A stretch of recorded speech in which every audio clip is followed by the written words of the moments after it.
U rikthyem në studio për të vazhduar edhe më tej gjithmonë me të ftuarit tanë në pjesën e dymë ku në kishim bisedën e parë me zotrin Ismet Ademi ku kemi folur për hapjen e shkollave në gjuhën shqipe pikërisht në Belgjik. Dhe tani ne do vazhdojmë edhe më tej që ka të bëjë lidhje me arsimin, pikërisht si po ndikojnë rrjetet sociale në lexim. Apo anashkalohet për shkak rrjeteve sociale leximi. Dhe këtu me mua në studio kemi profesoreshën universitare zonjën Ajtene Çaili. Përshëndetje profesoresh, mirë se erdhët në emisionin e Ritmi i ditës. Mirë se u gjeta, faleminderit për ftesën. Mund të na thoni se si e vlerësonin ndikimin e rrjeteve sociale në zakonet e leximit tek të rinjët sot? A mund të themi se leximi ka mbetur në nhije? Tani nëse themi leximi në çfarë aspekti ka mbetur në nhije, mund të themi leximi i librave ka mbetur në nhije, sepse leximi me që rrjetet sociale vazhdimisht kanë tekste të shkurtra edhe lloj-lloj lajmesh, lloj-lloj njoftimesh, pavarësisht a janë të vërteta apo të pavërteta, por gjithsesi leximi nëse shihet si dukuri është në rritje e sipër, sepse vazhdimisht e kemi telefonin në dorë dhe vazhdimisht lexojmë, marrim informata, jemi në rrjedha të gjithçka që ndodh në gjithë botën, gjëra që më përpara nuk i kemi pasur mundësi që t'i dimë, por nëse bëhet fjalë për një lexim të një libri në formë të letrës, një libër i redaktuar gjuhësisht, një libër i censuruar, një libër mendoj i redaktuar edhe i recensuar dhe i kaluar në të gjitha ato instanca që duhet kaluar, kjo ka rënë dukshëm. Domethënë viteve të fundit gjithnjë më pak rinia lexojnë më pak libra. Lexojnë më pak. A mendoni se rrjetet sociale kanë zëvendësuar librin si burim të themi i informacionit, por edhe të themi në një çfarë mënyre dhe argëtimit? Librin nuk mund ta zëvendësoj asnjë rrjeti social, sepse kur ke librin në dorë, ajo ndjesia, prekja apo afria që e ke me librin krijon një raport ndryshe, një intimitet ndryshe dhe një ndjesi ndryshe. Por në aspektin e marrjes së njohurive dhe në marrjen e dijes shumë mund të thuhet që e ka zëvendësuar, sepse të rinjtë e sotëm, qofshin nxënësit e shkollave fillore, të mesme apo edhe studentët, po madje edhe ata të cilët janë të diplomuar, të punësuar, më mirë e kanë që të lexojnë nga rrjetet sociale edhe libra elektronik, edhe tekste të ndryshme, apo edhe fraza, fragmente të ndryshme që janë të plasuara në internet, sesa që e marrin në libër ta lexojnë. Ato dukurit, për shembull ato, si them, zakone që kanë qenë dikur që para gjumit ta marrish ta lexosh një libër, ose ke një kohë të lirë, ose del në natyrë, ose në plazh, apo ku të që të jetë dhe merr një libër lexon. Atë më nuk e kemi sot. Një pjesë e madhe e njerëzve që marrin libra në duar, e marrin më shumë si aksesuar për të lavdëruar apo për ta pasur vetëm një pjesë, një lloj sikur syzat çantën që i merr për të komunikuar, për të kombinuar. E njëjta ndodh edhe me marrjen e librit në përvende të këtilla, sepse kam dëgjuar shpesh nga deklaratat të njerëzve të këtillë, sidomos influencerët, që librat i marrin vetëm për të bërë foto, sepse fotot t'i kanë bukur, dhe shpesh ka ndodhur që i kanë pyetur konkretisht librin që e mban në dorë, e ke lexuar ndonjëherë? Jo, as e ka lexuar faqen e parë ose se ka lexuar fare, thjesht e merr vetëm që të duket bukur. Pra kjo është ajo që peshën, rëndësinë dhe vlerën që e ka pasur dikur libri sot nuk e ka. Nuk e ka. A mund të themi tani më e cekët edhe ju që libri në formë elektronike, a mund ta zëvendësoj librin tradicional në duar? Nuk do ta zëvendësoj. E dini pse, në fillim mendohej dhe kishin frikë përgjithësi të gjithë njerëzit që libri mund të zëvendësohet komplet dhe të zhduket, të largohet, po në fakt kjo u pa në disa shtete botërore, ja rast konkret mund ta marr Suedin, po edhe shtete të tjera që librin në formë të letrës e larguan tërësisht nga arsimi i tyre dhe gjithçka kishin vetëm libra digjital, libra qoftë që në PDF, qofshin ato me pjesë ato libra digjitale që kanë, apo edhe me tekstet e dëgjuara me audio libra që janë, dhe audio edhe video, edhe me video, domethënë në formë të videove që janë ato librat, video të shkurtra apo pjesët e rrëfimit të romaneve apo gjëra të ndryshme, u pa që për një periudhë të shkurtër kohore, sikur niveli e arsimit ra, sepse s'kishin as detyra shtëpie, gjithçka bëhej vetëm në klasë dhe e pan që është e dëmshme. Dhe tani si vjet lexova lajmin që si vjet është rikthyer përsëri që të përdoren edhe librat në formë të letrës. Prandaj mendoj që edhe te ne, pavarësisht që edhe ne mund të provojmë, mund të përpiqemi se gjithmonë ne I kopjojmë të tjerët dhe çka shohim që bëjnë të tjerët bëjmë edhe ne, ndoshta edhe ne do të përpiqemi. Por janë disa prej librave bile ministre e arsimit thoshte për këto që janë lëndë me zgjedh, gjuhë për shembull me lëndë me zgjedh, sidomos rasti konkret gjuha shqipe për jo shqiptarët apo për maqedonasit apo turqit bosnjakët, që zakonisht duhet ta zgjedhin, po nuk e zgjedhin. Këto libra mbetën, një pjesë e madhe e tyre mbetën vetëm në formë elektronike, thjesht vetëm sepse nuk ka interesim. Por gjithsesi që shihet që librat e tjerë të cilët janë të domosdoshme, ato mbeten gjithmonë në libr, mendoj në formë të shkruar, prandaj them që sado që të mendojmë dhe të kemi frikë që rrjetet sociale apo në përgjithësi interneti, epoka digjitale mund ta zëvendësoj librin, nuk besoj. E njëjta ndodhi edhe me gazetat, domethënë përsëri ka, pavarësisht që ka portale, pavarësisht që ka përsëri gazetat mbeten dhe kështu me radhë. Domethënë gjithsesi ajo që është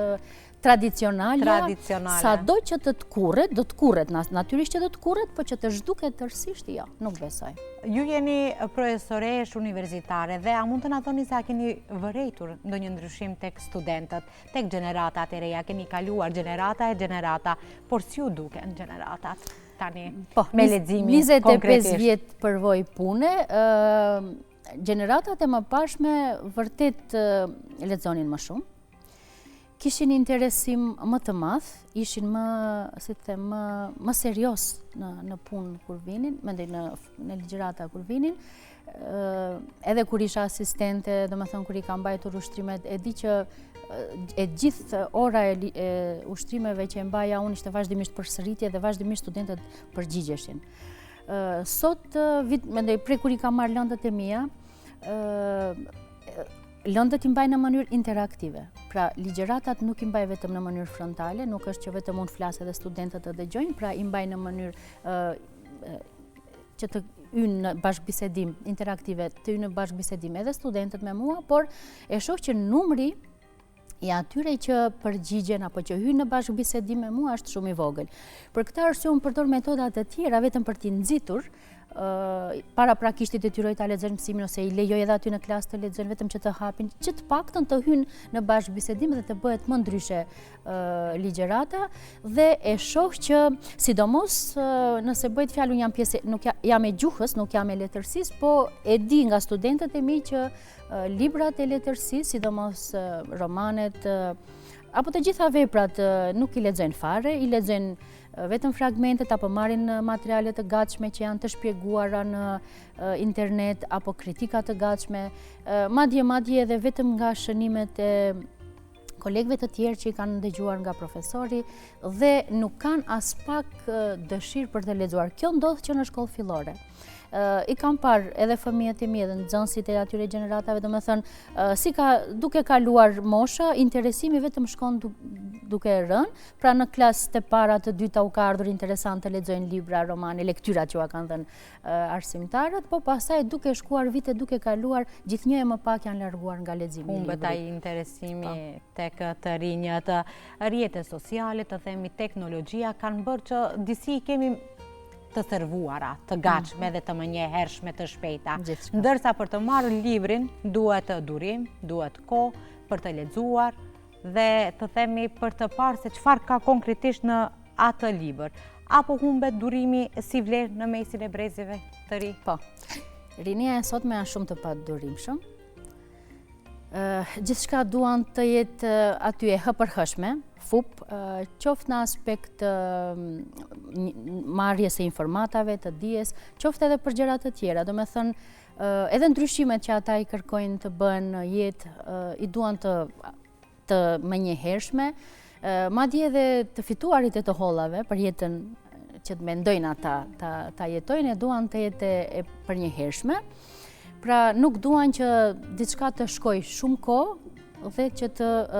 qoftë që të fitohet dia, qoftë edhe që të fitohen të hollat për të jetuar. Pra janë bërë një gjenerat shumë e padurimshme. Dhe kjo është pikërisht ajo arsyeja që sa e kapti telefonin, klikon diçka me njëre ke informatën, kurse qoftë edhe për ndonjë pyetje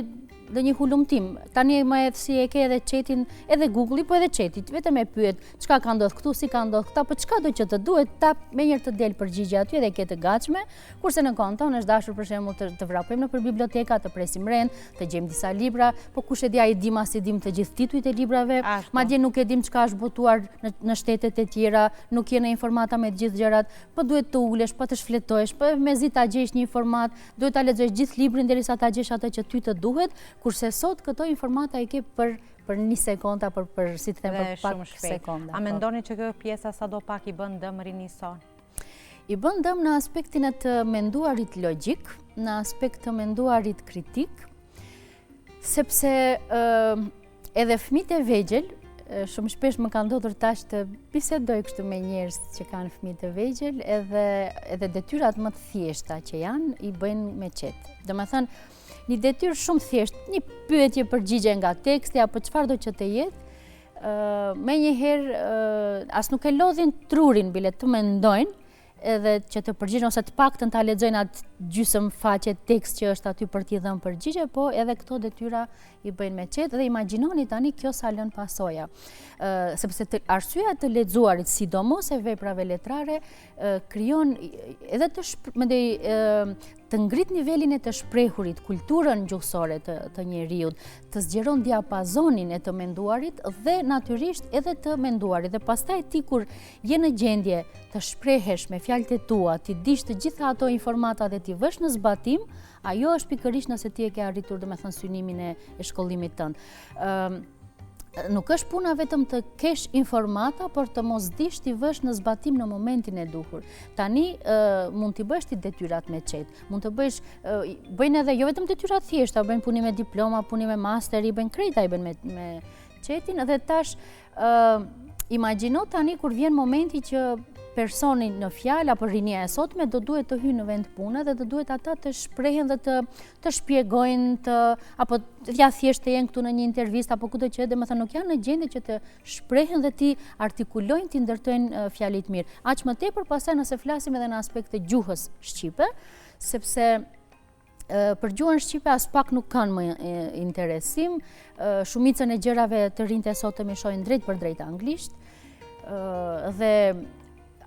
gjuhën që ata e flasin është edhe shumë e reduktuar në aspekt të leksikut, me një leksik shumë të varfër, nuk arrin mbas as njëmi fjalë leksiku i tyre, mënyra sintaksore të shprehurit, gabimet drejt shkrimore apo drejt shqiptimore sa të duash, dhe kjo len pastaj gjithmonë pasoja të më të tjeshme edhe në të shkruarit, qoftë një hartim, qoftë një çfarëdo që të jetë, apo edhe një letër, apo edhe një mesazh. Sepse mesazhet e sotme që i shkruajnë,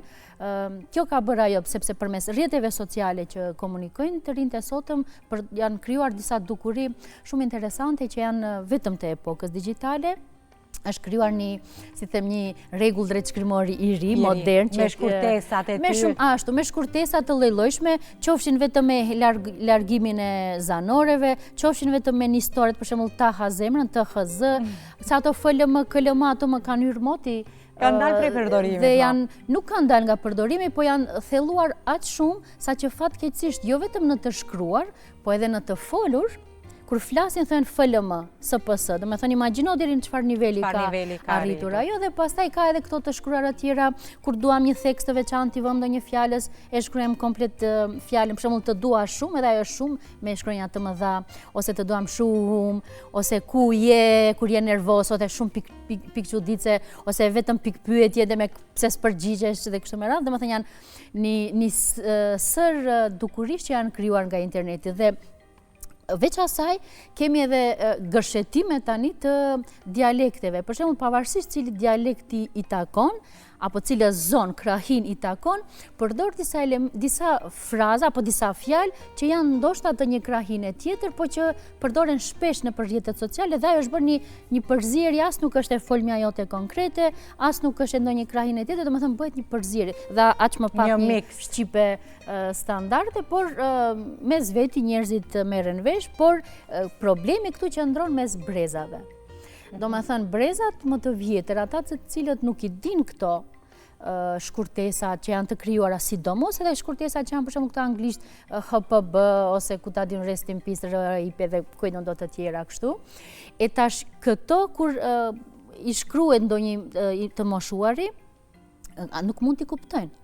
Ose mënyra e të formuluarit ironik të fjalive që bëhen në ditët e sotme nuk mund ta kuptojnë gjeneratat e reja dhe të vjetra dhe mund të krijohet përplasje gjeneratash ose keq kuptime mes gjeneratave të reja. Profesoresh, çfarë duhet të mirret në këtë drejtim, qoftë nga ana e shkollave, universiteteve, por edhe mësimdhënësve dhe profesorë për të nxitur kulturën e leximit ku jemi të mbushur të themi apo në këtë botën e teknologjisë? Problemi këtu fillon që në familje,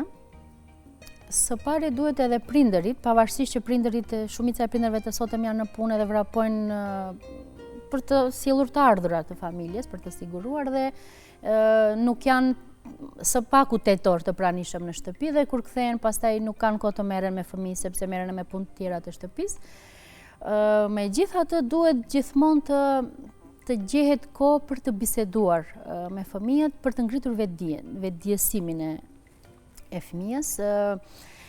sepse nuk është puna vetëm të arrihet të merret nota. Prindërit e sotëm e dini ku e kanë gabimin, insistojnë vetëm për të marrë nota dhe nuk i pyesin fëmijët e tyre se si i marrin ato nota. Unë thjesht dua të më sillesh mua të gjithë pesa. Dhe ti kur je në atë trysni nga prindi yt, ti bën çmos, ja thash me qet, me kështu me ashtu dhe ti mundohesh ta sjellësh atë pesën në shtëpi, po pa e ditur apo pa e përpunuar informatën në kokën tënde. Dhe pastaj kjo shkon në bashkëbisedim edhe me institucionet. Natyrisht që institucionet janë shumë të rëndësishme. Në disa shkollë dikund i largohen telefona, ndalohen, dikund i përsëri merren, por mendoj që duhet të jetë ligj për gjithë shtetin që kur hyhet në shkollë të ndalohen telefonat, nuk ka nevojë, sepse edhe përsëri kthehem tani edhe prindërit janë këtu kanë faj se ata janë ata që i pyesin vazhdimisht ku je dhe ku s'je. Duhet të ketë një bashkëpunim me normal tani ka edhe që kanë frikë për shkak të disa mësimdhënësve që janë të papërgjegjshëm, që u ndodhin probleme fëmijëve. Por gjithmonë ajo duhet jetë në koordinim në atë trekëndëshin, fëmijë, prind, mësues, gjithmonë duhet jetë në atë koordinim dhe institucionet duhet të mbajnë përgjegjësi më të madhe në periudhën që ndodhet fëmia në shkollë, përgjegjësia e tyre të jetë komplet. Në momentin që fëmia mungon, është vënuar në orë, atëherë mësuesi duhet jetë ai që e informon arsimtar, mendoj prindin që fëmia nuk ka ardhur apo ku është, që të dihet ku është. Domethënë, dhe në këtë mënyrë duke bashkëvepruar që të tre, mendoj fëmia, mësuesi edhe nxënës, edhe prindi, të ndikojnë edhe në ngritjen e vetëdijësimit të fëmijës për vlerën që ka të lexuarit në përgjithësi, të mësuarit në përgjithësi, për t'u bërë më të bukur dijen, për të marrë shembuj, për të thënë që ja filan fisteku për të marrë shembuj të mirë, ja ky ka arritur me dije, me forcë, me punë, të merren modele të njerëzve të arritur dhe jo të merren modele vetëm jeta luksoze, sepse kjo është ajo që i mashtron tu ato tregojnë që ato që i shohin në rrjetet sociale, ato vetura të shtrenjta, ato fustane të shtrenjta, apo ku ta di ato makiazhe, apo pushimet në përvende, ato janë pjesa më e madhe janë mashtrime dhe nuk janë të vërteta ose pas atyre qëndrojnë shumë gjëra të pista dhe nuk duhet ne fëmijët tanë t'i lejojmë që të ëndrrojnë për jeta luksoze pa vlerë, më mirë të kesh një jetë më modeste, por të kesh vlera mendore, morale, etike dhe kjo është ajo shumë e rëndësishme. Prandaj thash duhet të bëhet bashkëpunim, jo vetëm mendoj institucionet, po edhe prindërit dhe bashkarisht të ndërtohet. Një trekëndësh apo e zamëndësojmë platforma digjitale dhe burimet online, të themi librin tradicional, si mjet kryesor i mësimet. Nëse shohim nga praktikimi, po, mund të themi që, po jo 100%, zëvendësohet, sepse jo të gjitha librat janë në formë digjitale, kjo është ajo ana e mirë, dhe jo diçka që e ke në librin tënd të shkollës, mund ta gjesh në aspekt në formë digjitale. Prandaj ajo shkon e gërshetuar, por për të marrë informata, rinia e sotme i drejtohet, i referohet gjithmonë internetit dhe ndonjëherë, jo shpesh, po ndonjëherë ndodh që të bien ndesh informatat që janë në internet me atë që janë nëpër libra, sepse në internet ka informata të lloj-llojshme, të pavërteta, të shtrembëruara, me tendenca të caktuara dhe prandaj ndonjëherë ndonjë informat kur ta sjell, që më ka ndodhur raste edhe konkret edhe me studentët për në lëndën historia e gjuhës, për shembull ndonjë diçka që e kam trajtuar dhe pastaj më sjell studenti ndonjë informat që e ka dëgjuar apo e ka lexuar në internet dhe ja bëjmë dije që ajo nuk është e vërtet, nuk ka baza shkencore, duhet të referohemi në gjëra të tjera, duhet të shohim në libra dhe të bazohemi vetëm në gjëra të kontrolluara, të redaktuara dhe të kaluara në për disa kontrolla, qofshin gjuhësore, qofshin edhe përmbajtësore, qofshin edhe, si them, edhe në aspekt të përmbajtjes etike dhe morale. Të gjitha këto duhet të shihen nga institucionet përkatëse dhe pastaj të themi që fëmijëve, nxënësve, studentëve tanë që të lexojnë këto dhe jo të besojnë informatave që janë në internet. Çfarë duhen të kemë parasysh të rinjët mes librit digital, të themi, apo elektronik dhe ati libri tradicional? Ju pak a shumë e cekët që ndonjëherë ndeshen me informacione se nuk është gjithçka çka është në libër mund të jetë edhe në mënyrë elektronike. Po. Shife, në fakt nëse e shohim kështu edhe nëpër libra, sepse edhe librat janë të shkruara, kemi plot libra që janë të shkruara me një tendencë të caktuar, apo në një periudhë të caktuar, apo sidomos nëse bëhet fjalë për librat e historisë, për librat e historisë së gjuhës, për librat e gjeografisë, apo çështjet politike, ato gjithmonë shkruhen, nuk janë libra subjektive, mendoj nuk janë libra objektive, po janë shumë subjektive, shkruhen sipas dëshirës apo nevojave të dikujt. Dhe prandaj nuk do të thënë që nëse është libër në letër edhe është 100% saktë, edhe këtu dua të dalë. Por në internet ke gjithçka. Domethënë ke të përziera dhe prandaj edhe librin kur ta marrësh, duhet para se ta marrësh ta lexosh, thjesht mund ta lexosh, por është mirë që edhe të marrësh referenca nga dikush që është më i dijshëm lidhur me atë fushë. A thjesht se për ta lexuar e lexon, nënvizon gjëra që të duken diskutabile, që të duken të dyshimta ose diçka që të duket shumë interesante dhe e nënvizon edhe pastaj diskuton me të tjerët dhe e sheh pastaj a është e vërtet, a nuk është e vërtet, fola për këto çështje sepse për çështje, po edhe për çështjet e mjekësisë. Ne e shohim çdo ditë dalin teza dhe antiteza. Jo hani kështu, pini kështu, mos veproni kështu, del një tjetër kush që kjo është e dëmshme, kjo është kancerogjene, kjo është, e keni parasysh, domethënë në të gjitha fushat kemi gjithmonë teza dhe antiteza, dhe cila është e sakta vetëm Zoti e din, pra a është kjo apo kjo. Ndonjëherë edhe ne ngelemi në mes të cilës antibesojmë. Po, deri dje për shembull paracetamolli ishte një ndër tabletat më të përdorura, tani del që është i rrezikshëm apo diçka tjetër, prandaj thash, nuk do të thënë që nëse është në formë të librit edhe është patjetër më 100% absolut i saktë ai pandryshueshëm, por përsëri sadokudo thash ka kaluar nëpër disa duar, nëpër disa sy dhe ka disa gjëra më mirë se sa që mund të jetë thjesht një tekst i plasuar në internet nga një shkrimtar anonim apo nga një ndonjëherë edhe pa emër ose thjesht njeri po anonim sepse nuk ka ndonjë vlerë. Si mund të themi ti mësojmë të rinj të mos e humbin lidhjen me librin tradicional? Çfarë duhet të bëhet në këtë drejtim? Sadopak, duke pasur që teknologjia e ceka edhe më herët po mbizotron kudo nëpër botë. Metodat e mësimit duhet gjithmonë të jenë në hap me kohën, metodologjia e punës edhe në shkolla fillore edhe të mesme edhe në universitet. Duhet gjithmonë të ne mësimdhënësi është ai që duhet ta lexoj situatën që e ka brenda klasës së vet dhe të shoh në çfarë mënyre mund t'i nxjisë studentët për të lexuar. Jo se cila gjeneratë është e njëjtë, ndodh ndonjëherë kemi batica, kemi ndonjë gjeneratë që kush e di çka të bësh, domethënë janë krejtësisht të painteresuar. ka ndonjë gjenerat, pastaj vjen një tjetër që shumë më e mirë, pastaj përsëri ka, nuk do të thënë që kur themi në rënje, nuk është kështu ajo via, do të thënë gjithmonë në rënje, po ka kështu ngritje ulje, dhe shqyr që është ashtu, që kemi përsëri motive dhe për të punuar, kemi përsëri nxënës apo student që janë të interesuar për të mësuar, dhe duhet për shembull për një orë të caktuar, për një njësi të caktuar, gjithmonë ti nxisim për të lexuar nga libri dhe jo prej interneti, që të paktën atë njësi mësimore apo diçka tjetër, edhe pastaj ti thellojmë hajde bëj një punim seminari ose hajde lexo nga kjo çka do të nxjerrish. Thash fundit nëse ka nevojë edhe në klasë ti detyrojmë të lexojnë vetëm që të krijojnë atë lidhshmëri mes librit dhe pastaj do t'ua bëjmë me dije. Tani lexoni edhe një tekst nga interneti. Çfarë ndjenje patët përderisa e lexuat këtë libër dhe çfarë ndjenje patët përderisa e lexuat këtë tekst nga interneti. Dhe do të shohim a ka krijuar ndonjë përshtypje të ndryshme te rinia të lexuarit nga libri dhe të lexuarit nga interneti. Dhe ndoshta kjo mund të jetë pastaj mënyrë për të nxitur akoma më shumë për të lexuar librin. Por për të shmangur tërësisht nga interneti, kjo është e pamundshme, jetojmë në një epokë digjitale dhe është globale, në gjithë botën ndodhet kjo,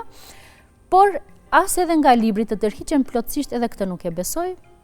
Domethënë gjithmonë do të jemi në një farë mesi, po tani herë do të anojmë më shumë nga digjitali, herë më shumë nga libri por është mirë që edhe atë që ta marrim nga interneti të jetë e saktë, të jetë e dobishme për ne, sepse ndonjëherë thash edhe atë që edhe ju bile e përmendet, që ajo që është thjesht informate shpejt që të vjen edhe që të kursen në kohë, pse të mos e shfrytëzosh nga interneti, nuk ke nevojë të vraposh gjithandej për të gjetur informacion, e ke, ose thjesht kontakton me ndonjë autor të ndonjë shteti tjetër, edhe nuk mund ta gjesh librin e tij, ose me bibliotekën drejt për drejt, ta dërgojnë në formë PDF ose nëse është edhe formë kështu e falas, e lexon edhe e shkarkon edhe e lexon. Pra, domethënë gjithmonë duhet të shihet synimi të jetë që ne të përfitojmë dije të shëndosh, të sigurt dhe të jemi në gjendje të vëmë në zbatim dijen që e marrim. Kjo është më rëndësishme. Dhe në fund profesoresh në këtë botë të zhurmshme digjitale, se domethënë kjo ishte e gjitha tema sot që e diskutuam, cili do të ishte mesazhi juaj për të gjithë të rinjat? Lexoni sa më shumë, mësoni sa më shumë për veten tuaj, jo për t'i gëzuar prindërit me nota, jo për t'i mashtruar profesorët me notat që i merrni, që mendoni që i merrni, po mësoni që të keni dije, atë notë që ta keni ta meritoni, sepse dija është ai që herë do kur do të nxjerrsh në dritë, të nxjerr në pah. Notat e marra me njoftësi, ndoshta mund të vënë në një postë të lartë, sepse kemi shumë raste sot që kanë marrë nota të ulta ose fare nuk kanë shkuar në shkollë, e kanë bler fakultetin, kanë marrë poste të larta, por herë do kur do janë turpruar, sepse ti kur nuk ke dije, kur nuk ke vlera, kush e di sa të kesh këshilltar për rreth teje, kush e di sa veta të t'i shkruajnë tekstet që duhet ti thuash, përsëri do të gabosh, përsëri do të dështojsh, dhe prandaj mos lejoni që ta turproni veten tuaj, po përpiquni që të krenoheni edhe ju me veten tuaj, po edhe të tjerët që ju rrethojnë, filluar nga familja, po edhe miqët, sepse kur jeni njeri me vlera të mëdha, atëherë të gjithë duan të kenë dhe të gjithë thuan ti je imi, aty të njoh ose ty të kam kështu, kurse kur je njeri pa vlera, të gjithë largohen prej teje dhe ç'të duhen ato nota që i ke marrë me të njohshëm. Shumë e vërtet, një këshill, një mesazh shumë domethënës nga ju profesoresh. Ju faleminderit edhe një herë që ishit pjesë e emisionit të Ritmi i ditës. Me nderqofsh, ishte kënaqësi edhe për mua.